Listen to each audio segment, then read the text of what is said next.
सिद्धेभ्यः नमो अर्हन्ताणं नमो सिद्धाणं नमो आयर्याणं नमो अच्छायाणं नमो लोये सव्यसाग्रम् ओंकारं बिन्दुसंयुक्तं नित्यं ध्यायन्ति योगिनः कामदं मोक्षदं चैव ओंकाराय नमो नमः। अज्ञानतिमिरान्धानां ज्ञानं जलनिशलाकया चक्षुरुन्मीलितं येन तस्मै श्रीगुरुवे नमः। वन्दित्व सर्वसिद्धे ध्रुवमचलमणोभवं गतिं पत्ते मोक्षामि समय पाहुड मृडमो सुध केवली भड़िदम। अभी हमारी चर्चा ग्रंथाधिराज समय सार पर चल रही है, जो कि आचार्य कुंद कुंद देव द्वारा रचित है। अभी तक हमने इसके 3 कलश पढ़ लिए हैं, जो कि आचार्य अमृतचंद्र द्वारा लिखित है। तो एक बार हम देख लेते हैं कि उन 3 कलशों में क्या बात आई है। तो सर्वप्रथम तो जो पहले कलश में बात आई है, वहां पर समय सार को वंदन किया गया है। उसके बाद क्या दूसरे कलश में क्या बात आई? दूसरे कलश में अनेकांतमय मूर्ति को वंदन किया गया है। उसके बाद तीसरे कलश में क्या बात आई? स्वयं की विशुद्ध भावना से ग्रंथ लेखन का संकल्प कर रहे हैं। क्या जो आचार्य देव हैं, उनके स्वयं के जो विशुद्धि भावना हुई है, उसके कारण वे क्या कर रहे हैं? यहाँ पे ग्रंथ लेखन का संकल्प कर रहे हैं। अब एक बार हम यहाँ से शास्त्र से पढ़ लेते हैं कि क्या बात है।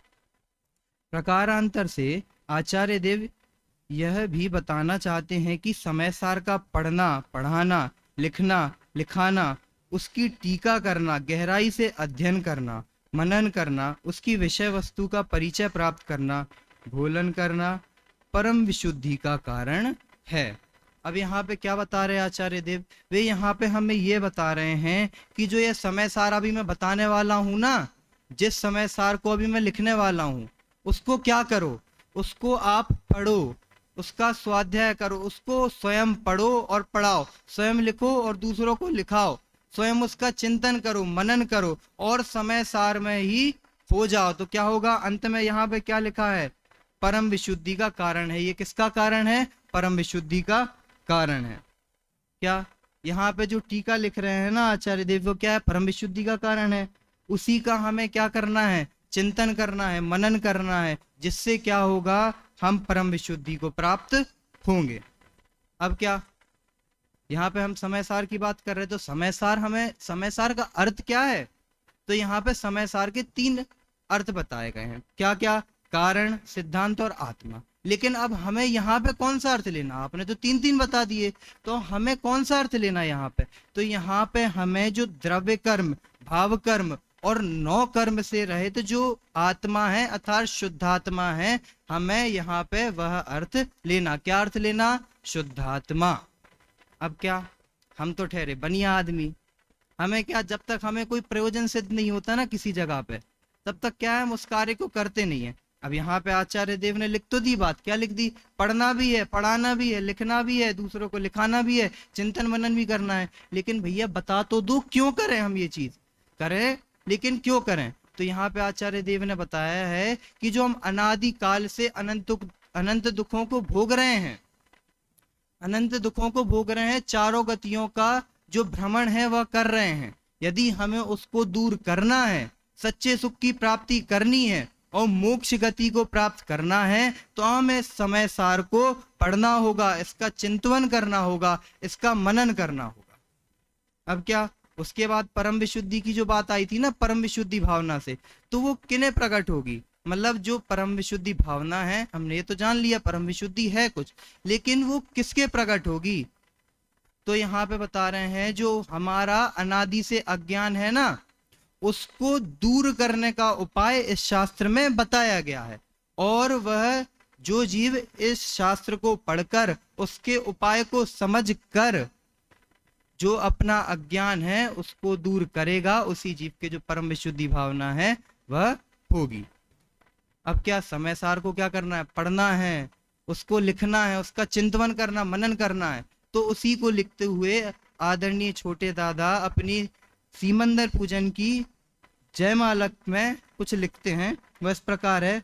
पाया था उनने समय सार, अपनाया उनने समय सार, अपनाया उनने समय सार, हो गए स्वयं वे समय सार, दे गए हमें वे समय सार, गा रहे आज हम समय सार, है समय सार बस एक सार, है समय सार बिन सब आसार, मैं हूँ स्वभाव से समय सार, परिणति हो जाए समय सार, है यही चाह है यही राह, जीवन हो जाए समय सार। क्या बता रहे हैं? आचार्य देव ने बता तो दिया समय सार को पढ़ो, लेकिन क्यों, तो उसकी बात यहाँ पर बताइए। क्या आचार्य देव ने क्या किया? उन्हें समय सार मिला, उनने अपने जीवन में अपनाया, उनने दूसरों को समझाया। उसके बाद क्या हुआ? वे स्वयं समय सार रूप हो गए, अर्थात क्या, वे स्वयं शुद्धात्मा बन गए।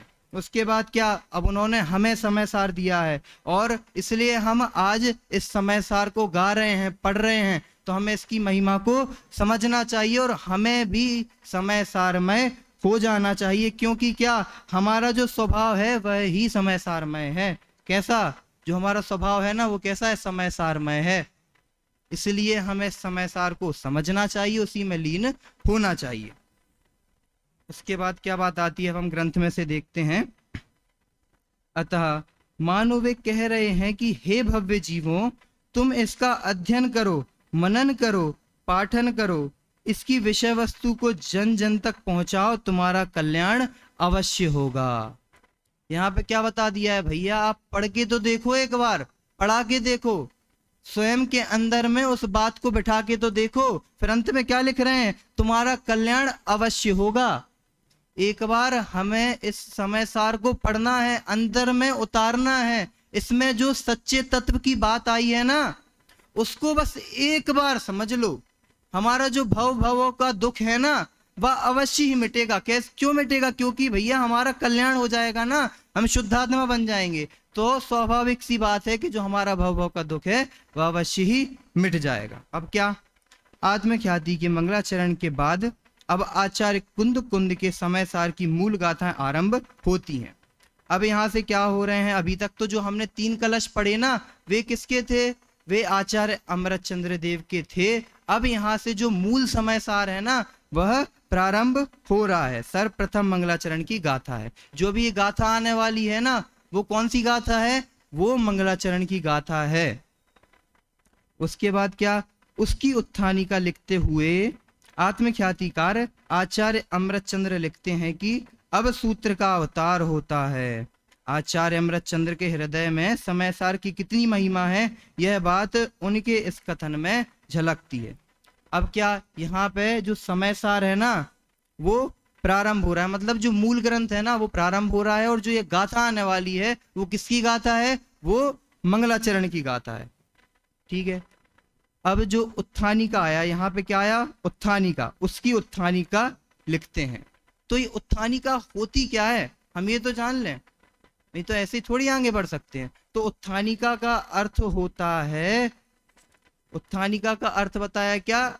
स्टार्टिंग में जो बात होती है ना, जैसे हम इस ग्रंथ से जोड़कर उस चीज को देखें तो क्या, जैसे जो गाथा आने वाली है ना, तो उसको यहाँ पे शॉर्ट में बता दिया गया है कि जो गाथा आएगी उसमें ये बात आएगी। तो उसका अर्थ क्या हो गया? उत्थानिका। उत्थानिका को यदि हम देखें तो उसको हम टाइटल भी कह सकते हैं। टाइटल हो गया, हेडिंग हो गया। उससे क्या, ये जो उत्थानिका शब्द है वो प्रारंभ सूचक है। मतलब प्रारंभ में जो मतलब जो बात आने वाली है ना आगे, उसको प्रारंभ में कुछ शब्दों में कह देना।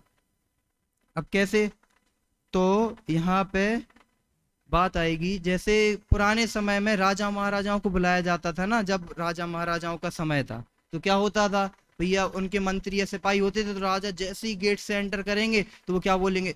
राजाओं के राजा, शहंशाहों के शहंशाह, सम्राट आ रहे हैं, ऐसे बोलते थे ना। तो जो ये उसके विशेषण लगा के बोल रहे हैं ना कि भैया ये व्यक्ति आ रहा है, ये तो उसकी क्या हो गई, ये उसकी उत्थानिका हो गई।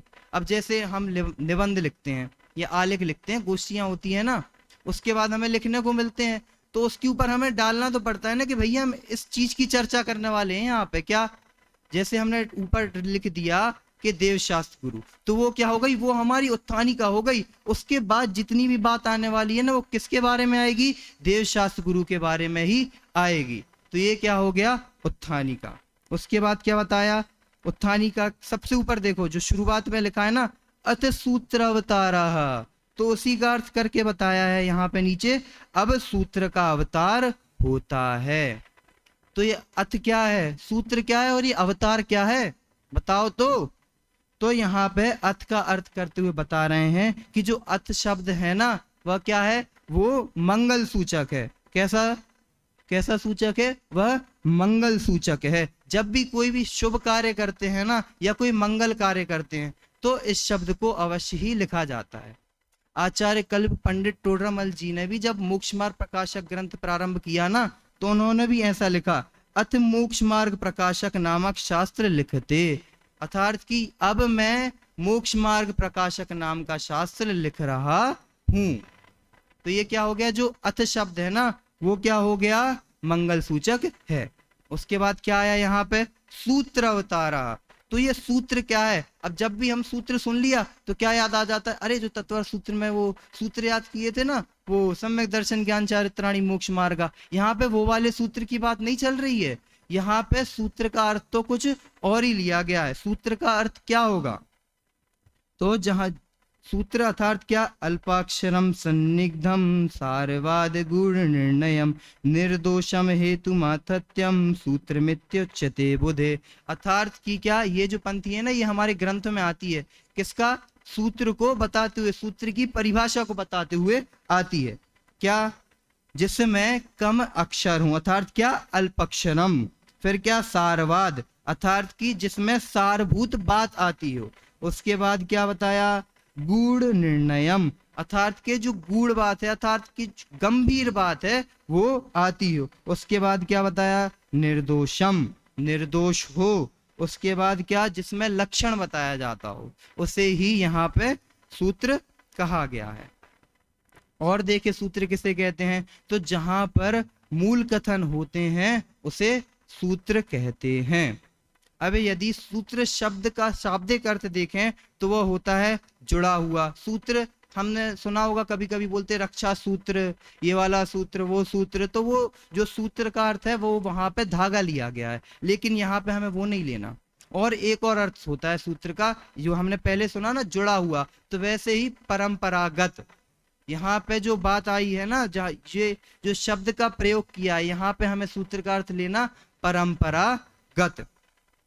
अब परंपरागत कैसे लेना, जो ये बात आ रही है ना जिनवाणी में, वे आचार्य देव कोई ऐसे ही नहीं कह रहे हैं कि अंधेरे में कोई तीर चला रहे हो, ऐसी कोई बात नहीं है। जो ये बात कह रहे हैं ना, वह कैसी है, वह अरिहंत देव द्वारा कथित है।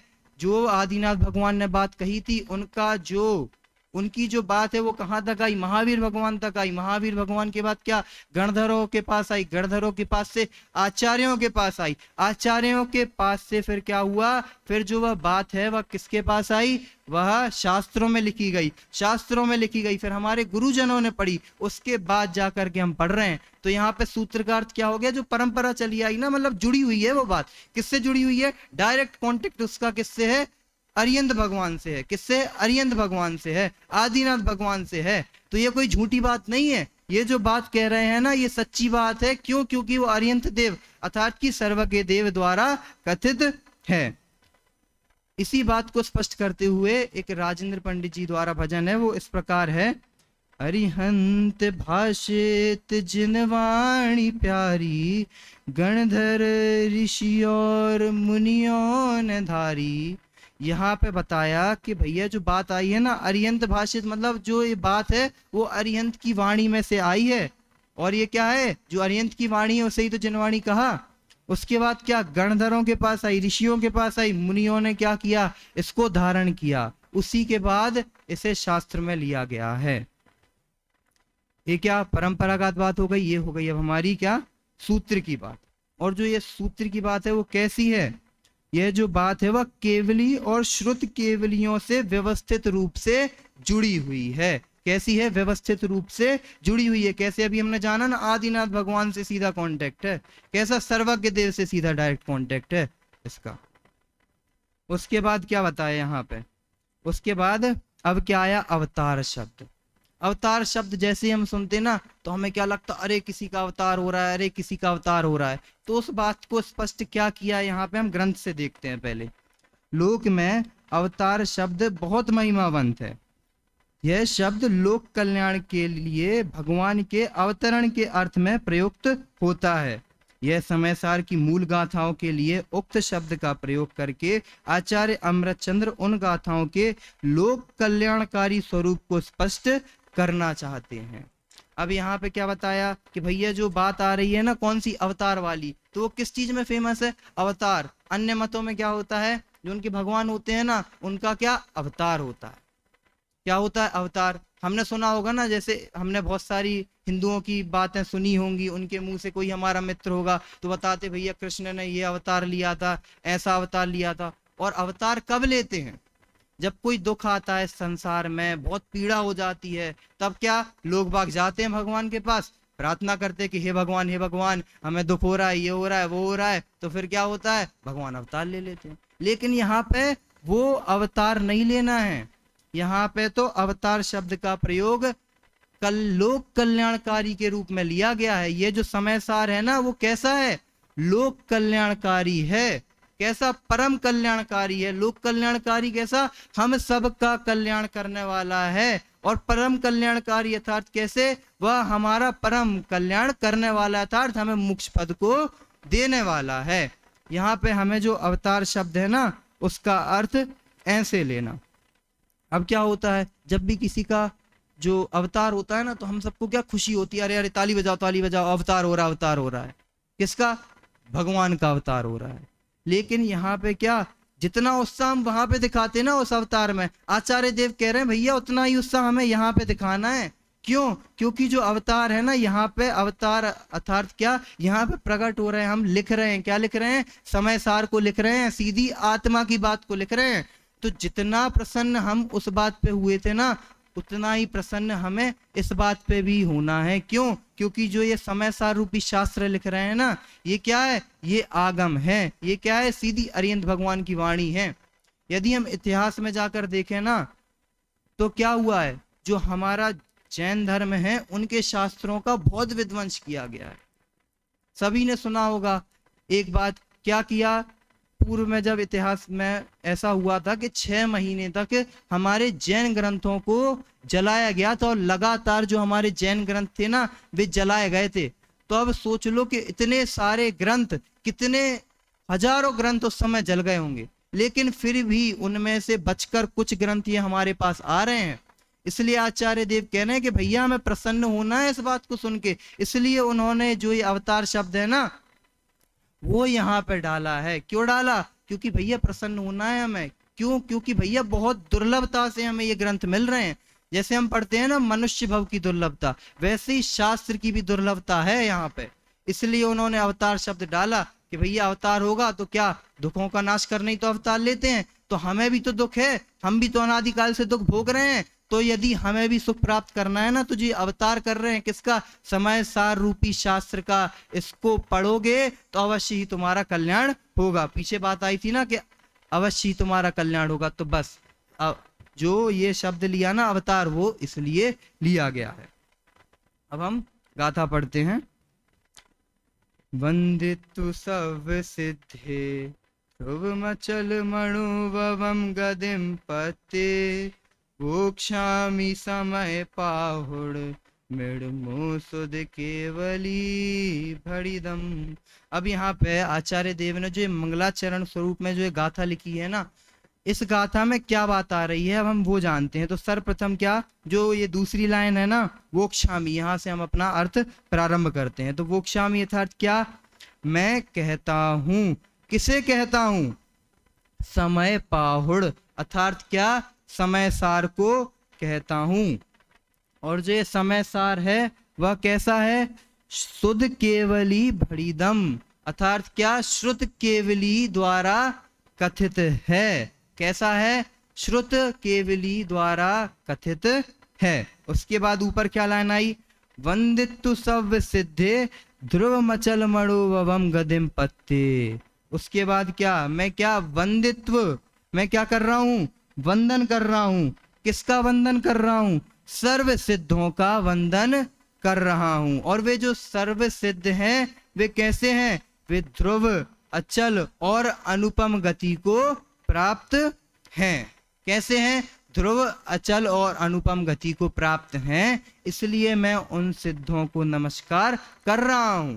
और कैसे? एक सिद्ध को नहीं, सर्व सिद्धों को, जो पहले सिद्ध हो चुके हैं, अभी हो रहे हैं और होने वाले सिद्ध हैं, उन सभी सिद्धों को मैं यहाँ पे नमस्कार कर रहा हूं। अब क्या होता है, जब भी हम सिद्ध की बात सुनते हैं ना, जैसे सिद्ध शब्द कान में सुना हो, तुमसे पूछे कि भैया सिद्ध कौन है, क्या है, तो हम क्या हमेशा नेगेटिव बात को उठाते हैं। कैसे नेगेटिव बात को उठाते हैं? कि भैया जो सिद्ध भगवान है वो कैसे हैं? उन्होंने 8 कर्मों का नाश कर दिया, उन्होंने इस कर्म का नाश कर दिया, उन्होंने इस चीज का नाश कर दिया, उन्होंने ऐसा नाश कर दिया। हम कभी पॉजिटिव बात क्यों नहीं लेते कि भैया जो सिद्ध हैं उनके पास अनंत गुण है, वे अनंत वीर्य के धारी हैं, वे अनंत दर्शन के धारी हैं, उन्होंने अनंत चतुष्टय को धारण कर लिया है। इस प्रकार से क्यों नहीं लेते? क्योंकि हम क्या करते हैं, उनको अपनी अपेक्षा से सोचते हैं। क्या हम हैं, हमने क्या कर लिया, हम कुछ कर रहे हैं, हम कुछ बुरा काम कर रहे हैं, तो हमने वो बुरा काम छोड़ दिया, तो लोग बाग क्या बोलेंगे? अरे उसने बुरा काम छोड़ दिया, अरे उसने बुरा काम छोड़ दिया। तो हम भी वही क्या सोच रहे हैं सिद्धों के लिए भी, कि अरे उनने 8 कर्मों का नाश कर दिया, उनने क्या कर दिया? 8 कर्मों का नाश कर दिया। लेकिन हमें यहाँ पे नेगेटिव तरीके से नहीं, एक बार यदि हम इस चीज को पॉजिटिव तरीके से लेके देखेंगे ना, कि उनके पास इतना सुख है, इतना अनंत वीर्य के धनी है वे, इस प्रकार से यदि हम लेंगे ना, तो हमारे मन में भी भावना उत्पन्न होगी। क्यों? क्योंकि भैया किसी चीज से हम जब खुश हो जाते हैं ना, कि अरे भैया उसके पास तो इतना धन वैभव है, हमारा कोई आइडल होता है ना, कि कौन होता है? भैया जिसके पास बहुत पैसे हो, या किसी ने बहुत बड़ा मुकाम हासिल कर लिया हो, तो हम उसको देखते ना, तो उसको हम अपनी अपेक्षा तो नहीं देखते, उसके क्या देखते? गुण ही गुण देखते हैं ना, कि भैया उसने इतनी पढ़ाई की थी तब वो उस पद पे जाके बैठा है। तो यहाँ पे हमें जो सिद्ध भगवान को देख रहे हैं ना, तो हमें सिद्ध भगवान को भी जो उनके गुण हैं उनसे देखना है। जो उनने नाश कर दिया उस चीज को नहीं देखना है, जो उनने प्राप्त किया है, उनका जो वैभव है, उस चीज से हमें उनको देखना है। अब क्या बात आई? अब यहाँ पे सर्वप्रथम बात आई क्या? वंदित्व। तो यहाँ पे वंदित्व शब्द जो है वो क्यों लिया? तो वंदित्व जो शब्द है वह नमस्कार के अर्थ में लिया गया है। क्यों? जो वंदी और त्वा प्रत्यय आया ना, जो त्वा शब्द है उसको त्वा प्रत्यय आया, वो तुमन प्रत्यय से, जो तुमन प्रत्यय हुआ, त्वा शब्द है उसका क्या हुआ? तुमन प्रत्यय हो गया। तुमन प्रत्यय पूर्वक इसका अर्थ होता है करके। तो क्या करके? वंदित, अर्थात क्या? नमस्कार करके। किसको नमस्कार करके? सर्व सिद्धों को नमस्कार करके। अब यहाँ पे नमस्कार आया, तो नमस्कार यहाँ पे कितने प्रकार से किया गया है? यहाँ पे द्रव्य नमस्कार किया गया है और भाव नमस्कार किया गया है। तो द्रव्य नमस्कार है वो क्या हुआ? तो सिद्धों को, मतलब जो सिद्धों का गुणगान करना, उनकी भक्ति पूजा इत्यादि करना, ये सोचना कि भैया हमें सिद्ध बनना है, हमारे वे इष्ट हैं, हमारे वे परम इष्ट हैं, हमारे आराध्य हैं, हमें उनके जैसा बनना है, ये तो क्या हो गया? उनके प्रति द्रव्य नमस्कार हो गया। अब भाव नमस्कार क्या होगा? तो भाव नमस्कार होगा परिणति को अपने में झुका लेना, अर्थात क्या? जो हमारी आत्मा है ना, उसको अपनी आत्मा में ही लीन कर लेना। वो क्या हुआ? वो हुआ भाव नमस्कार। उसके बाद क्या? द्रव्य स्तुति और भाव स्तुति। यहाँ पे 2 प्रकार से सिद्ध भगवान की स्तुति की गई है। तो कैसे? अब द्रव्य स्तुति कैसे होती है और भाव स्तुति कैसे होती है? तो द्रव्य स्तुति होती है शरीर, भाषा और विकल्प से, और दूसरे प्रकार से यदि देखें तो शरीर, वाणी और मन से। अब हम जो भी कर रहे हैं ना, मन से भी, शरीर से भी, वाणी से भी, अर्थात मन वचन काया से हम जितना भी जो भी कर रहे हैं ना, वो क्या हो जाएगा? वो आ जाएगा द्रव्य स्तुति में। और अब भाव स्तुति में क्या आएगा? तो अपने आत्मा को अपने में ही समा लेना, वही ही क्या होगा? भाव स्तुति होगी। अर्थात क्या? पर से हटकर स्व में बसना है, वही क्या होगा? भाव स्तुति होगी। अब यहाँ पे क्या बात की जा रही है? यहाँ पे सिद्धों को अपने में स्थापित करने की बात की जा रही है। ठीक, इतना तो हो गया, लेकिन अब क्या सबके मन में एक प्रश्न उठा होगा, क्या कि भैया सिद्धों को ही क्यों नमस्कार किया? अरिहंत ले लेते, आचार्य ले लेते, उपाध्याय परमेष्ठी को ले लेते, साधु परमेष्ठी को ले लेते, किसी को भी ले लेते, सिर्फ सिद्धों को ही क्यों लिया? तो यहाँ पे बता रहे हैं क्योंकि वे हमारे परम इष्ट हैं, वे हमारे आराध्य हैं और उन्होंने अनंत सुख को प्राप्त कर लिया है, इसलिए यहाँ पे सिद्ध भगवान को लिया गया है। जैन धर्म में है ना, क्या ऊंचे चढ़ने का ही उपदेश दिया जाता है, फिर जो अरिहंत पद है, आचार्य परमेष्ठी का पद है, ये तो हमें स्वतः ही मिल जाएगा। यदि हम अपने उद्देश्य को ऊंचा रखेंगे ना, तो जो ये पद है ना, वे तो हमें सहजता से मिल जाएंगे। इसलिए यहाँ पे क्या अरिहंत भगवान को नहीं लिया, आचार्य परमेष्ठी को नहीं लिया, उपाध्याय परमेष्ठी को नहीं लिया, साधु परमेष्ठी को नहीं लिया, इसलिए यहाँ पे सिद्ध परमेष्ठी को लिया गया है। उसके बाद क्या, भगवान बनने का भाव भगवान बनने के लक्ष्य से ही होता है। क्या भगवान बनने का जो भाव है ना, वो भगवान बनने के लक्ष्य से ही होता है। अब यहाँ पे सिद्ध की तो बात आ रही, अब हमने ये भी देख लिया कि भैया वे हमारे परम इष्ट हैं, आराध्य, हमें उनके जैसा बनना है, लेकिन वे भाव कब आएंगे?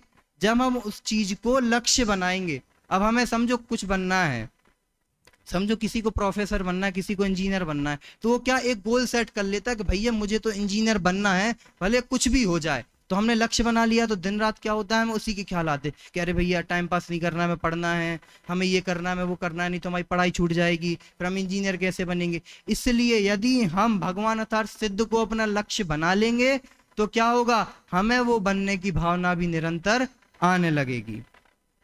अब क्या यहाँ पे उसके बाद क्या, वंदितु सर्व सिद्धे, ये तो ठीक है, वंदित्व देख लिया और सिद्धे देख लिया, यहाँ पे सर्व शब्द क्यों लगाया है? तो सर्व शब्द इसीलिए लगाया है क्योंकि जो वैदांतिक दर्शन वाले हैं ना, वो क्या, वो एक ही मानते हैं, वो एक ही भगवान को मानते हैं, उन्हीं को कर्ता धर्ता मानेंगे और उन्हीं को बोलेंगे कि इन्हीं ने विश्व को बनाया है और यही विश्व को नाश कर देंगे, और बाकी सब जो भी चीज है वो सब तो क्या है, झूठी है। कैसी है, झूठी है। इसलिए उस बात का निराकरण करने के लिए यहाँ पे सर्व अर्थात कि सर्व शब्द लगाया है। सर्व में क्या हो जाएगा, सर्व सिद्धे। क्या जैन धर्म में कोई एक सिद्ध नहीं है, अनंत सिद्ध हुए हैं, हो रहे हैं और आने वाले काल में होंगे। इसलिए यहाँ पे क्या लिया गया है, सर्व शब्द को लिया गया है। उसके बाद क्या, अब जो बात आ रही है ध्रुव, अचल और अनुपम की, तो क्या ध्रुव, क्या ध्रुव अर्थात क्या होता है, अभी जो हम चर्चा करेंगे ना, अभी हम सामान्य चर्चा करेंगे, जो इसकी विशेष चर्चा है वो हम कल देखेंगे। तो ध्रुव अर्थात क्या होता है, ध्रुव अर्थात होता है सदा रहने वाला, जिसका कभी नाश ना हो, मतलब जिसका कभी नाश ना हो, जो सदा रहे, मतलब परमानेंट हो जाए वो चीज। तो परमानेंट क्या चीज है, जो जीव का स्वभाव है ना, किसी भी चीज का जो स्वभाव होता है वो कैसा है, वो परमानेंट है, उसका कभी नाश नहीं होगा। अब क्या हम देख लें जल को, जल का स्वभाव क्या है, शीतलता। अग्नि का स्वभाव क्या है, उष्णता। अब बोले भैया हम तो नहीं मानेंगे, तो जाओ देख लो, अग्नि को हाथ लगा के देख लो, पता चल जाएगा, है ना। तो जो जीव का स्वभाव है वो क्या है, ज्ञान दर्शन चेतना। तो यहाँ पे वही बता रहे हैं, जीव का स्वभाव सदा रहने वाला है। कैसा है जीव का स्वभाव, सदा रहने वाला है, इसलिए यहाँ पे स्वभाव से जीव का स्वभाव लिया गया है। उसके बाद क्या, यदि हमें ध्रुव गति को प्राप्त करना है ना, ध्रुव गति को, तो क्या करना पड़ेगा, ध्रुव स्वभाव के अवलंबन बिना ध्रुव गति प्राप्त नहीं होती है। जो हमारा ध्रुव स्वभाव है ना, क्या है, ज्ञान दर्शन चेतना आदि, उसको हमें जानना होगा, उसको हमें पहचानना होगा, उसी के बाद हमें जो ध्रुव गति है वह प्राप्त होगी। उसके बाद क्या आया, ध्रुव हो गया, अब आया अचल। अचल क्या होता है, जो कभी चलायमान ना हो, जो स्थिर रहे, मतलब एक जगह बिल्कुल सेट हो जाए, ना इधर हो ना उधर हो। अब क्या होता है, अभी हम विद्यार्थी जीवन में, तो क्या होता है, हमारा जो मन है ना वो बहुत चंचल होता है। कैसा होता है, चंचल। जैसे अभी मैं बोल दूं कि भैया देखो वो पीछे कौन जा रहा है, तो सब क्या, सबका ध्यान पीछे चला गया, देखो इनका ध्यान भी पीछे चला गया। तो क्या है, हम एक जगह स्थिर नहीं है। तो अचल का जो अर्थ है वो क्या होता है, जो चलायमान ना हो, एक जगह क्या हो, स्थिर रहे। कैसा स्थिर रहे, सदा स्थिर रहे। जो उनने अचल प्राप्त किया है ना, जो अचल गति प्राप्त की है, वह कैसी है? वह सदा रहने वाली है। जो सिद्ध गति उन्होंने प्राप्त की है ना, वह कैसी है? सदा रहने वाली है। और वह कैसे प्राप्त हुई है? कि उन्होंने इस समय सार को जाना, अर्थात अपनी शुद्धात्मा को जाना, उसी में लीन हो गए और सिद्ध गति को प्राप्त हुए, अर्थात की अचल गति को प्राप्त हुए हैं। इसलिए जो यह अचल गति है उनको प्राप्त हुई है। उसके बाद क्या आया? अनुपम शब्द। तो अब अनुपम शब्द से क्या लेना? उपमा रहित, क्या? जिसकी किसी से भी उपमा नहीं की जा सके। कैसे? मतलब किसी भी प्रकार से उसकी उपमा नहीं की जा सके। अब भक्तांबर में, भक्तांबर को जो पहला श्लोक है उसमें भी आता, आदिनाथ भगवान को वे क्या बता रहे हैं वहां पे? आदिनाथ भगवान के गुणानुवाद कर रहे हैं वे वहां पे, लेकिन उसमें भी वे अंत में क्या लिख रहे हैं? कि मैं असमर्थ हूं आपके गुणानुवाद करने में। क्यों? क्योंकि जो आपका नख है ना, वो जो इंद्र है, जो सौधर्म इंद्र है, उनके मुकुट का जो मोती है उससे भी ज्यादा शोभायमान हो रहा है। इसलिए वे बता रहे क्या? आपका गुणानुवाद हम कर ही नहीं सकते। और क्या? स्वयंभू स्तोत्र में भी जो मल्लीनाथ भगवान का जो श्लोक लिखा गया है वहां पे भी बता रहे हैं कि मैं आपका गुणानुवाद कैसे करूं, मैं असमर्थ हूं आपका गुणानुवाद करने में। ये बात आई। और क्या? जो सिद्ध है ना, वे कैसे? उनके जो गुण है ना, वे एक नहीं है, दो नहीं है, अनंत नहीं है, अनंता अनंत हैं, अनलिमिटेड है उनके गुण। अब हम भैया कैसे गिना दें उनके गुण? कैसे गिनाए? किसी भी चीज से हम उनके जो गुण हैं उनको गिनने में समर्थ नहीं है। गुण तो ठीक है, हम उसकी उपमा ही नहीं लगा सकते। क्यों? क्योंकि उपमा भी यदि हमें करनी है ना किसी चीज की, समझो इसकी उपमा उस माइक से करनी है, तो सामने वाली चीज भी तो होनी चाहिए उपमा के लिए। अब हम क्या करते हैं? हमेशा हम क्या करते हैं? स्वर्ग के सुखों से क्या करते हैं? सिद्ध गति के सुखों को जोड़ देते हैं। लेकिन क्या स्वर्ग का सुख भी कैसा है? वह कैसा? इंद्रिय जनित सुख है। लेकिन जो मोक्ष का अर्थात जो सिद्ध गति का सुख है वह कैसा है? वह इंद्रियों से रहित सुख है। वहां पे उस इंद्रिय रहित सुख की बात की जा रही। तो अब बताओ, इंद्रिय रहित सुख की उपमा हम किससे करें? कोई चीज नहीं है ना। तो वहां पे बस वही बता रहे हैं।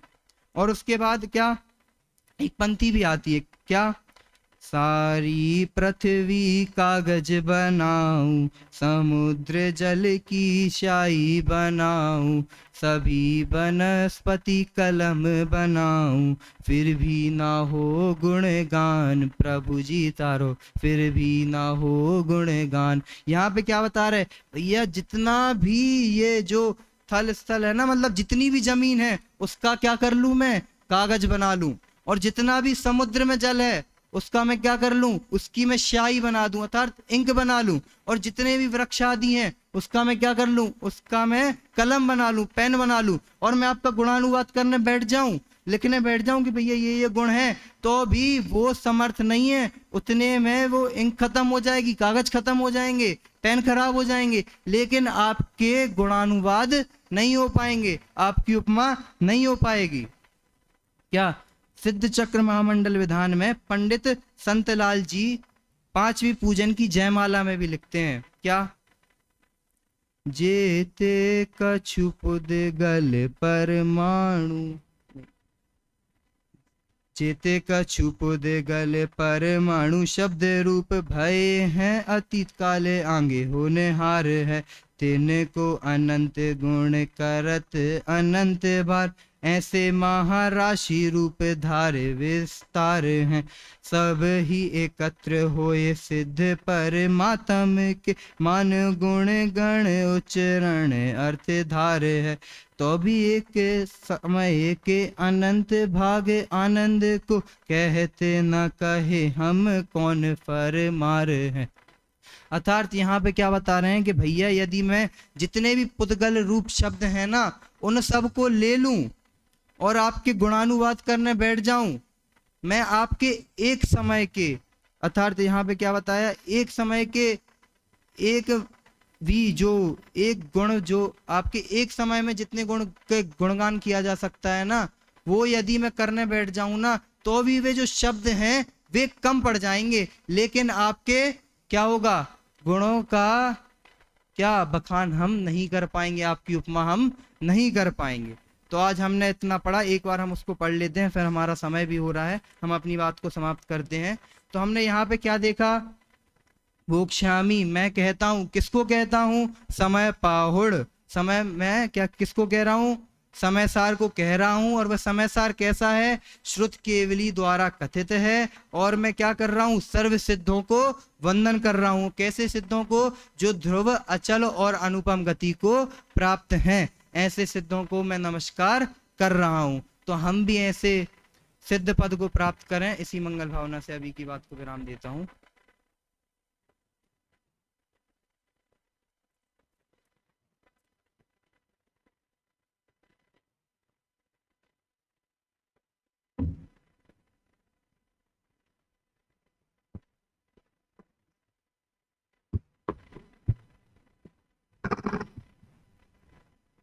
अभी हम सभी ने शास्त्री द्वितीय वर्ष से अमन जैन सिंह ही अलवर, इनका प्रवचन हम सभी ने सुना।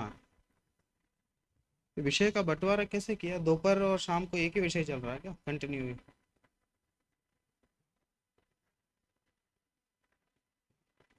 कल बनारसी दास जी का जो छंद वो रह गया था ना, शायद दूसरे कलश में रह गया था ना। तो चलिए कोई बात, अभी दोपहर का विषय अलग है। दोपहर में क्या विषय चल रहा है? पीछे से चल रहा है ना यही विषय। चलो ठीक है कोई बात। अभी तो ये विषय आगे बढ़ गया, अब दोबारा फिर एक इसका भी तो कलश था, तीसरे का भी तो आगे से। हाँ चलो कोई दिक्कत नहीं, इसमें तीसरे में भी तो बनारसी दास का छंद था।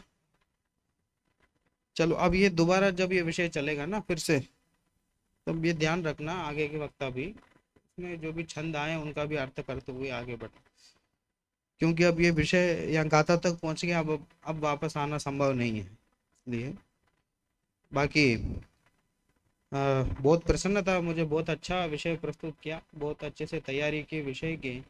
भाषा शैली बढ़िया है और विषय की तैयारी भी बहुत गहराई से की है और प्रस्तुति बहुत अच्छी है।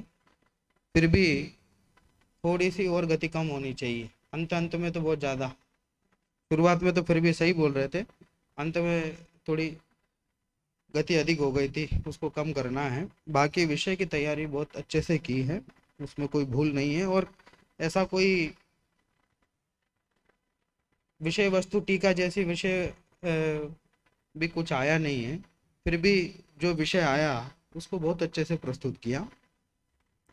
शब्दों के उच्चारण में कुछ ध्यान रखना चाहिए, जैसे छोटी मोटी बातें ये भी ध्यान रखना चाहिए। जैसे ओछामी शब्द है, ओक्षामी बोल देते हैं, क्षा का प्रयोग नहीं होता है प्राकृत में, ओछामी। तो इसलिए उसमें जैसा लिखा है वैसे ही उसको बोलना चाहिए। एक ध्रुव शब्द भी बहुत गड़बड़ करते हैं, वंदित सब सिद्धे ध्रुव मचल है, ध्रुव ध्र का प्रयोग नहीं होता प्राकृत में, पर इसमें अनुशीलन में तो ध्रुव लिखा है, पर मूल आप ग्रंथ में देखेंगे तो उसमें ध्रुव लिखा है, तो उसका ध्यान रखना चाहिए। बाकी विषय की तैयारी अच्छी की है और उसको जोड़ने का प्रयास भी बहुत अच्छे से किया। बाहर और भी जो पहले मोक्ष मार्ग प्रकाशक में अन्य भजनों में, उनमें भी उसे जोड़ के प्रस्तुत करने का बहुत सफल प्रयास किया। पर इसमें ध्यान रखना है कि कोई विशेषण करने के लिए अगर सामने जो विषय है वास्तव में उसमें जरूरत हो तो ही उसका विस्तार करो, कि जरूरी नहीं सामने जो जो भी शब्द आए उन सब का ही विस्तार करते जाओ। अर्थ का जैसा अर्थ किया, एक अर्थ जैसा वो बनता है, वैसे उसका अर्थ तो यही होता है कि अब सूत्रों का अवतार होता है, पर वो मंगल सूचक जो अर्थ है वो दूसरा है। वो तो देखो मंगल के रूप में देखा जाता है, समझा जाता है, इसलिए मुख्य अर्थ पहले बता करके फिर जो उसका रूढ़ि अर्थ है वो उसको बताना चाहिए।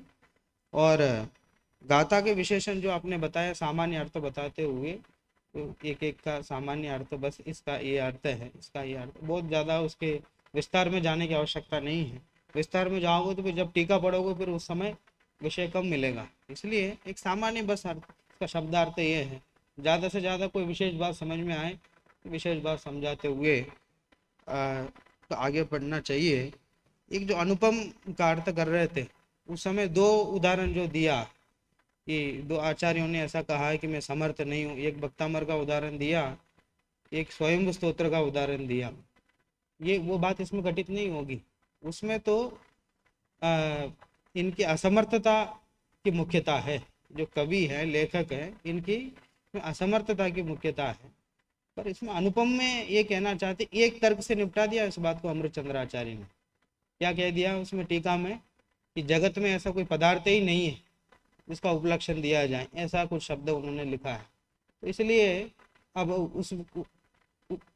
उस बात को उसी अपेक्षा से कि कोई उपमा देने योग्य कुछ है ही नहीं है उस गति के, और मुख्य गति की बात है, उसमें सिद्ध गति की बात है।